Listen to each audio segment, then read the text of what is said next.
So we know that some 3 million people are believed to have fled Ukraine, 1.8 million of them in Poland alone. Let's now, on day 20 of the Russian invasion of Ukraine, speak to our team in Poland. Senior reporter Siphamandla Goge is at the Korchova refugee reception center in Poland.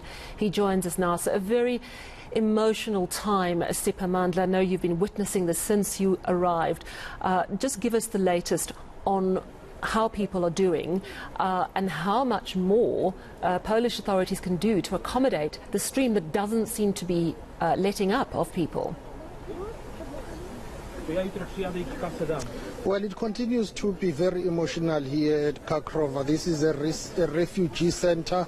Many people are here, thousands, and most of them are leaving. Others, they are using this supermarket, which is on my right, as their base for now because they do not have anywhere to go. They are spending their nights and days here. They say they are hoping that this war will be over soon so that they can go home, but for most of them it doesn't look that way because they have to board some of the buses and go to the neighboring countries, including Czech Republic, France, Germany. Others are going as far as Portugal, and they say the only thing they want to do right now is just to keep moving because they do not know what to do in Poland except just to wait for the war to be over back home. And most of the people who are housed in these refugee centers are elderly women and children, and they say they left behind their loved ones, particularly male relatives, because those who are 18 years, between 18 and 60, they need to remain in the Ukraine to fight. The government there has said anyone who's 18 and above will not be able to leave. Only men who are allowed to leave are those who are above 60. So it continues to be emotional for those who are leaving. You see people with their suitcases getting out to leave, elderly women, and others, have decided to go to neighboring countries because they are worried that Polish authorities are running out of space to accommodate them. Ever since they arrived, some of them have been sleeping at train stations, including the capital Warsaw Central train station and other train stations across Poland. And authorities now have had to convert supermarkets, make them refugee centers. This supermarket accommodates many people, and some of them are leaving, but others are staying behind. Earlier on, we saw a very emotional lady, and she told us that, well, she left her home country, the Ukraine, because she did not feel safe, and now she's waiting for help. She's hoping that her daughter, who is in Argentina, will be able to come and assist. Perhaps let's take a listen to what that lady told us. How are you feeling with what is happening back home? How are you feeling? Дома ад. Здесь я себя чувствую очень хорошо. Здесь очень хорошие люди. Дай Бог им здоровья, мира и всего самого наилучшего. We have a hell at home. So I'm very thankful for Polish people that they welcomed us, hosted. I really appreciate their help. Did you leave anyone behind, your children, your relatives? Вы кого-то оставили в Украине, своих семью, кого-то? Мама и отчим. Мама и отчим, но они отказались и сказали, никуда не уедут.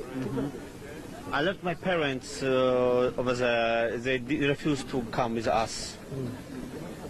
Are you hoping to go back home once the war is over? Do you know when you will be going back home? Вы знаете, когда вернетесь домой, когда война закончится, хотели бы вернуться?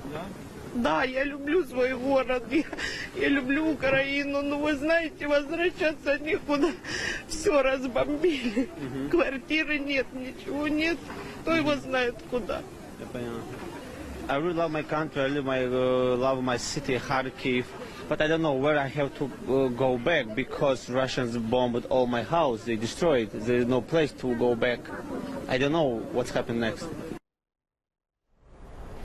Terrible uncertainty and also such trauma in the past 20 days since Russia invaded Ukraine.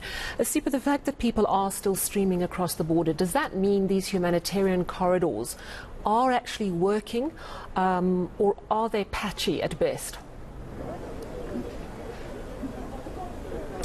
It's a tricky situation. Remember, there was that debate about, that ceasefire when countries and the Ukraine were calling upon Russia to implement the ceasefire so that humanitarian corridors could be opened. But then again, the Russians were reportedly encouraging people to cross into Belarus, which is a political ally of Russia, and the Ukraine was concerned about that. They were calling for Russia to open or allow space for more humanitarian corridors to be open. But I can tell you that in terms of the influx and movement, it appears for now that Poland is the one that is having many people flocking into.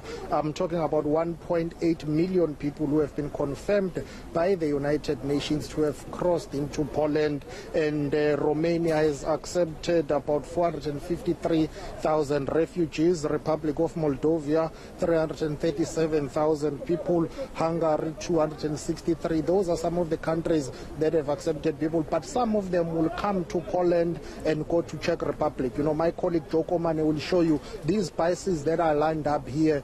Most of them are going to Czech Republic, they are going to France, they are going to Germany, and other people will take buses to the nearest towns and cities in Poland, including Katowice and Krakow, and once they are there, they will take trains to go to neighboring countries. So the issue of humanitarian corridors continues to be an issue that is being debated as there are growing calls for a ceasefire so that at least civilians can be able to flee the war in the Ukraine, as we understand that leaders of the neighboring countries here in the region have been reported to have gone to Ukraine. I'm talking about prime ministers of Poland, Czech Republic and Slovenia. They are reported to be traveling to Kiev, so that they can talk with the president there and the government of that country to see how can the region help, when it comes to this humanitarian crisis that is growing every day. Well, thank you so much for that update. eNCA senior reporter Siphamandla Goge coming to us live from Poland, where, of course, at least 1.8 million Ukrainians have fled to escape what is going on in Ukraine.